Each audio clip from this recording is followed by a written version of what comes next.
so much easier now that I'm spending so much less time, like almost none on Twitter.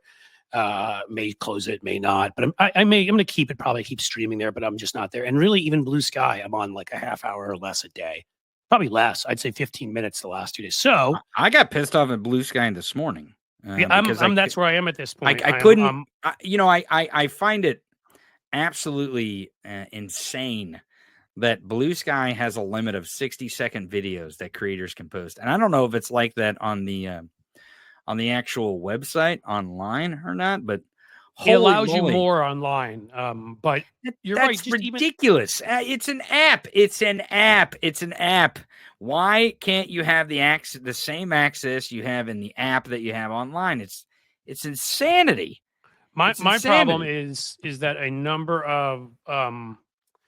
number of voices on there who all join together to, pat each other on the back and push each other's channels and whatever, have gotten, it's not an ego thing and not whatever. I've got a pretty large account by, I think, normal standards.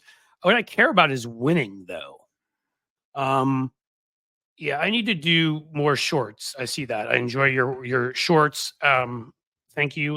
Is it Lightfoot SP? I'm going to do that. There is a whole plan, because also with my admin, we sat down and we're planning out a content schedule, because I want all of you who are here, you who are not here and are subscribed, to know we're going to have a pretty, again, it's not going to be 100% foolproof. There are times things won't happen, but a basic time where, we're going to get the rant from the beginning of this show as a separate video. A few other rants I record separately. We're going to get them this many times a week at this time. We're going to get this, at least a couple shorts a day. Well, that's not a nice thing to say. I hope you mean that in a nice way. I mean, those can be fun from what I've heard, obviously. But in any case, my problem at Blue Sky is it became a little bit of that. And I don't care, except for the fact that there are people that claim to be campaign experts and understand PR, who have these huge accounts, who are not campaign experts, have never worked on campaigns before, don't understand PR, and people are listening to them. And there is a point where my frustration level, it makes me angry, because I'm fighting against. It's bad enough to fight Republicans when I have to fight people saying the wrong things and dumb things on our side. I imagine it's like, I'm sorry, and people can be like, well, anybody can figure it. Now, I did go up to the PhD level in studying things. I did get a graduate degree. Tony didn't get any of that. It doesn't matter. Tony is just naturally brilliant. I'm not saying you have to have done that, but actually, Tony's been a broadcaster for a number of years. You know what happens when you're a broadcaster? Yes, I meant Blue Sky. I was backing up. Thank you, MJ. You're awesome. That is my problem with it. Yes. Is that and some people have put me in some of those packs and whatever, and I don't even think that's fair. Like, everybody should grow, organically, and I don't like it even with me over other people. But like some of the people that have some of the biggest voices, again, you've been a broadcaster, you're good at it, you know how to message. I'm the best at it. I'm the best at it. Well, come on, dude. I'm patting myself kidding. on the back here, Right after Rush I'm kidding. You're much better than Rush. He was like hooked out of his mind on oxy and death, and you're neither. Maybe I am too. That's my secret. You just don't know it. Fair. You know what I mean? Fair point. Very fair point. But the bigger issue, I would say, is again,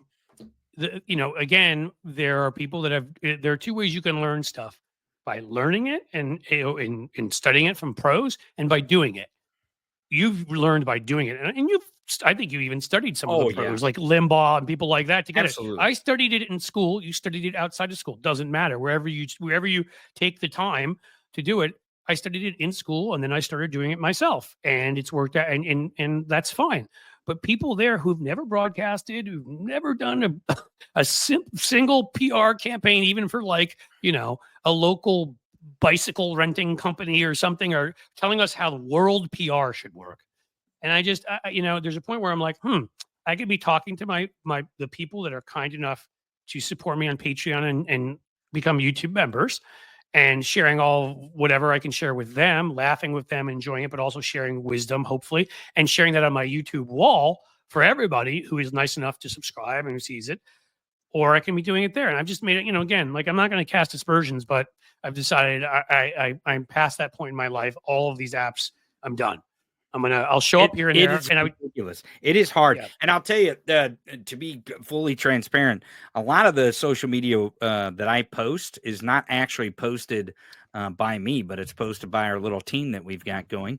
And they use a software that makes it easy to post on all the platforms all at once, because it is virtually impossible as a content creator to go from one to oh the other God, to there's the other. 47 of them now. I mean, it's So crazy. ridiculous. And the fact that you cannot, there's no standard of content, which, and I get that they're competing, right? And we're in this world right now where the competition is pretty stiff when it comes to catching eyeballs and grabbing ears. Right. And But- look, you're either you're the pasty fat fascist, at Twitter, or you're the pasty skinny fascist at Meta, and they have to compete with each other. I get it. I get Right, it. exactly. Well, but if we actually give some sort of structure to this industry, because newspapers are gone. They're gone. The organizations that once printed newspapers are still there, but the newspapers themselves are gone. Did you see that Magazines polling, are by the gone. way? Which Because poll? it's important to what you're I'm sure I'll believe everything it says, but yeah, go ahead. Well, I mean, I I'm wish pretty skeptical. I could pull it up right now. I really no, but this was yes, Okay. I'm skeptical of polls, but this is What was the question? The places without newspapers voted for Trump 2-1 versus places or something like that. I shouldn't say a number because I don't remember. It was a huge disparity between the places with no local newspaper and with a local newspaper. And so people don't get news. They're much more easily fooled by stupid stuff. And the point is that I think you're saying, which is why I was saying before Elon even came along and I knew how bad he was, I was saying this 4, 5, 6 years ago, that Twitter had become so important to the political discourse. It was like if you had a big account there and was giving a campaign contribution, and we weren't treating it that way.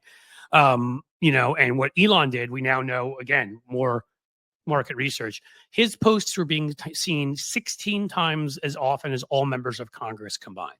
He jacked that thing and used it. Besides the 300 million he spent, which Mitch McConnell, I meant to say in my earlier rant, made that possible too, by fighting the Supreme Court for there to be dirty money and overturn campaign finance reform. That is a huge way that people were tricked into doing what they did. Twitter should be a public utility. Nobody private should be able to own it. I'm sorry, it is not. It is too important to the communications infrastructure of our elections. It's too important to our defense. If somebody is believable on there, has some big account, and Elon gives them a blue check, and they say nukes are landing right now, who the hell knows if it starts a riot? Like you can't. You need a responsible entity or human running it. And the only way to do that is for the government to run it. It should be taken over by the government. I'll push back on you just a little bit, because I believe that it doesn't have to be wholly owned by the government. I believe that we can set certain standards that social media will follow, and these platforms will follow, just like we, electric co-ops. There's electric co-ops and there's corporate co-ops. There's government owned utilities. So there's a different mix in our country of how we do this. And I think we can view social media that way. Back to the newspaper part. I mean, there is a standard that the press kind of held themselves to over the years. They don't kind of have that standard anymore. But the thing is just by a bit. Right. But because they had that standard, not just in what they said and what they printed, but also how they handled their business. And a local newspaper would run their local newspaper in a very similar way that maybe another local newspaper would. And that's because it was industry standard. It was market standard. Well, that's all been smashed up with the hammer. And your Facebook feed is literally your local newspaper now. I mean, it's garbage. They're filling it with whatever get the most engagement, again, and the most sensationalist and whatever. Again, if there's a standard, though, there was a standard with the local newspaper, and you would get your news delivered to you that way. Now, you weren't getting all the news because of those standards was keeping all the quote unquote news off the front page of the newspaper. But there's only so much room on the front news of the newspaper. And the reason why is because we can only consume so much information. Right. Well, look, I agree with you to a certain degree. The only place I will disagree is, remember, we learned from watching Nazi propaganda, Russian Stalinist propaganda. We had all these rules in place. And then enough time went by that Reagan got rid of the fairness doctrine. And yes, as much as I hate to say this, because Bill Clinton played a big role with the Telecommunications Act of 1996, even Democrats forgot. We used to have a rule that you could only own one media entity in any media market because no one person should have too much control. In New York right now alone, Rupert Murdoch has local Fox, Fox News, Fox Business, Wall Street Journal, New York Post.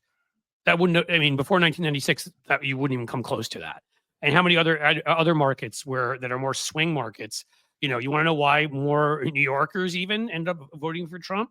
Maybe look at all of that put together where they're getting. Well, but I mean, that's not the government wholly owning entities. It's the government not. What I guess I was getting at is we can have regulations, but if we're going to do it that way, as opposed to the government just owning the thing, they'd better enforce them, and we better stop the people who try to unenforce them and get rid of them from getting rid of them, because we end up here. This is the reason why I don't, of course, getting rid of the anti-monopoly laws and allowing huge monopolies to grow allowed 6 media companies to take over most of the world when it was already bad enough, but at least it used to be 18 or 25 or whatever it was. You know, I mean, well, and I think there's a lot of good talk in that that even if someone owns the Washington Post like Jeff Bezos doesn't really have any power as an owner. He has to get on the board and he has to actually participate and engage as one vote on the board. He can stuff the money in his pocket, but he can't make sure that it is operated the way that he wants it because of his own individual interest. But I mean, that goes back to because I'll tell you, I do not want our government owning our media outlets when someone like Trump takes the reins of power in this country. Hells to the no.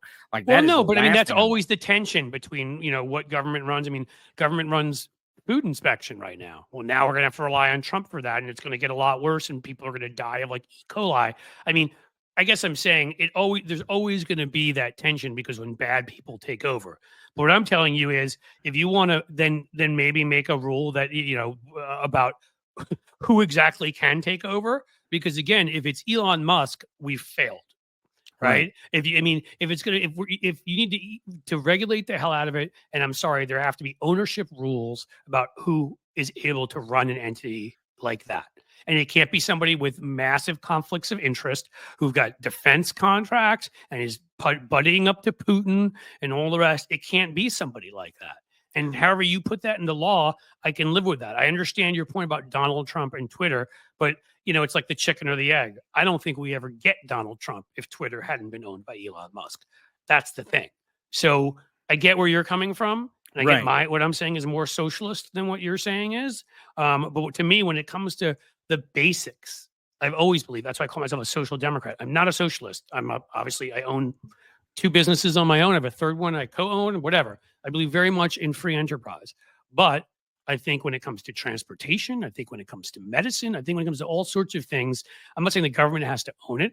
I'm saying the government has to play a major, major role to make sure if it's a basic need of people's, they all get it. Information, truthful information, so you can make the right decisions about what medicine you take and what transportation you choose and where you choose to live and who you choose to vote for and what is safe and what is dangerous and all of that. That information is too important to be left in the hands of private billionaires, like who can say what they want and do what they want at their whims. Last I'll say, and I'll kick it back to you, and I see that Josiah is here, so we're going to go to him in a second. Yeah, sure. But when you bring up Bezos, my big issue is, sure, he has 1 vote on the board. The problem is that at one point, because he felt like it, he handed Van Jones, maybe the worst possible person, $100 million. What was it? $100 million to spend on, he gave him to spend on nonprofits as he liked and, pick the good ones and whatever. The people on that board, maybe they're all so rich themselves that it doesn't matter, but they know what kind of money Bezos has. And that has influence. And if you think that doesn't influence their votes, in any case. Well, I mean, we could talk about monopolies all day long, and that's really the issue that we have, and it's the reason why we should not get distracted in this country from these shiny objects.